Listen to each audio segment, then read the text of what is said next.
Hey guys, I'm been doing a little research here, and I've taken note of a couple of things. This thing called honorable service. It seems like there's a lot of different definitions. So maybe this isn't the best word for it, but I know some people, they think of honorable service as only what's ethical versus what's not ethical, right? That's probably the lowest definition that I've seen.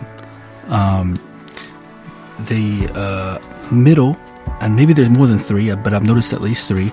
The middle would be only facing danger. For example, if someone is risking their life, but maybe they are exposing others to danger also in the process of saving other people, maybe because they are doing it by force, or doing it because they are using a weapon to, like an officer or a soldier, right? Maybe the intent is to save other people's lives, but you're also doing it at the cost of other people's lives. But you are risking your own life as well. So that would be the second level, right? But because, taking life is a serious thing, you're also taking away from the greater good while attempting to give to the greater good. So it kind of, some could argue that it offsets. But I'm respectful and sensitive to different views. I really am. But I guess my aspiration and what I look at, and I really tend to focus is the third level, which is what I don't know what term to use. But for me, the greatest, most honorable service is, and this is the level, it's like what you see with Hacksaw Ridge, the medic who risked his life to save other people. While not killing anyone, he risked his life jumping into a grenade to save other people, and exposing himself to so much danger as a doctor in the military. But he refused to shoot anyone. He refused to harm anyone, right? Or maybe John the Baptist teaching the soldiers not to do any violence, as it says in some of the earliest English versions. And so that's kind of the concept, right? So that's what my prayer has been, is to tap into this form of service. I went to the Middle East after serving as a missionary in Latin America for many years.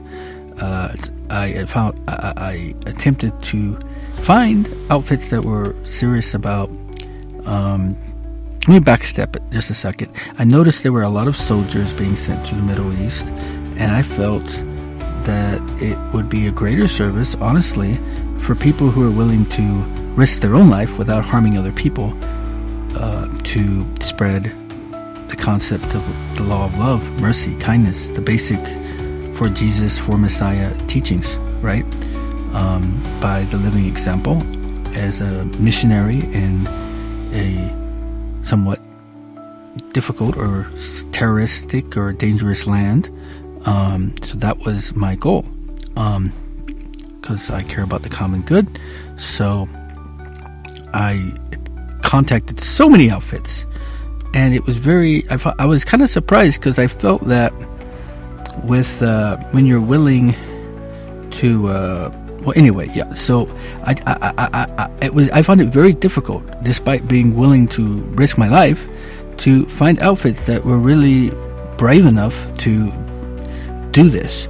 That most of them were very, despite people being brave, you think that would create a demand, but a lot of the outfits, they just they don't want to rock the boat. And I was doing some research, and I heard even the said who is it, the missionary lady, Mrs. who was in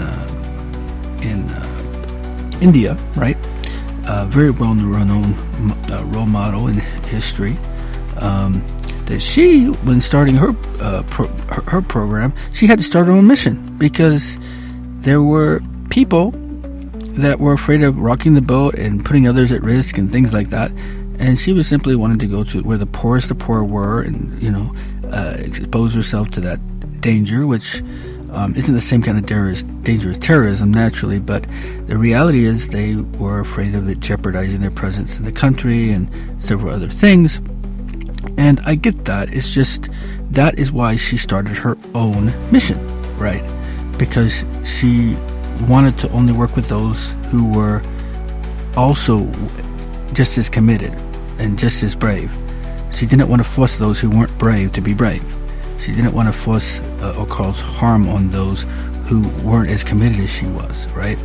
So, anyway, so I thought, okay, well, let me start my own missions outfit. Let me start my own program, since it felt like everyone was so focused on areas that were lower priority, focused on, the places that didn't have the same level of missing churches, right, as maybe the Middle East and Asia.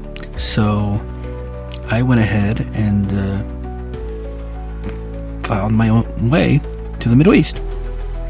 And I was shocked, because I thought, okay, you're risking your life, you're offering to do more than you ever did before. I was kind of shocked, because I kind of thought that the demand of this, with all the money and funds going to soldiers, that the money would naturally appear from people that saw my sacrifice and my bravery, but it did not. So I was kind of just perplexed about the on how this works, because the reality is the Middle East is drowning in mosques, and Asia is drowning in temples, and for Jesus, people have dropped the ball. We've done everything else the last 2,000 years but do what Jesus told us, which is to go into all nations. Bravely go into all nations. He says, go make disciples in all nations. And we haven't gotten a taste of him to the world. People argue that there's the internet, but a lot of these countries don't have, full access to the internet. They have a lot of censorship in some of them. And for me, I was just, and I'm still embarking to pull this off. So I thought, okay, being willing to be a peacekeeper, to negotiate with terrorists, or to, go to dangerous places, I'm thinking, do I need to learn more gifts, more skills? Maybe I need to learn how to defuse bombs or something. I don't know. But I'm just thinking, how much higher do I have to raise my level of willingness to sacrifice to bridge the gaps? Because I've shoestringed most of the stuff I've done in my life, but it's going to take more people and more heart to really reshape the Middle East and reshape Asia. It's going to take a real sacrificial love, and I see so much energy and money and time put into soldiers spreading force by violence, and that blood feuds only produce more, cause more blood. It's only love that multiplies and really solves things, right? So I guess that is the thing for me. So I am just, I find myself spending so much time working on funding operations nowadays that are not what I feel heroic. If something's not heroic, I don't consider it really work. And I'm not belittling what other work people do. I'm not. But if I'm not risking my life and truly helping people eternally, like long term, I don't feel like I'm making an impact. If my life's not preaching, and I don't have to be a person physically speaking and preaching. I don't have to, but my life has got to preach by the risks and the sacrifices that I put myself into. My life has got to preach some kind of message that moves the needle. So I have been sending email after email after email to the government here, attempting to get better connected, and hopefully I get a response. We shall see. Because as I said, I do recognize, having people who are brave to go into dangerous places, to talk with them, reason with them, or to defuse bombs or whatever. If they can connect me with the training or connect me with the people, the resources, that maybe is an extra thing I can do to merge and complement everything else I'm trying to do or embarking to do. So pray for me and pray that I can find a really way to serve, because there's no point in living if you can't make a difference. What's the point of being on earth if we can't leave this place a better place? You know, we can't just be selfish and care about only our own continent and our own side of the ocean when 60-70% of the world lives in between Asia and the Middle East. That's some 60 to 70% of the world's population. Anyway, love you guys, and I will talk to you later. Ta-ta.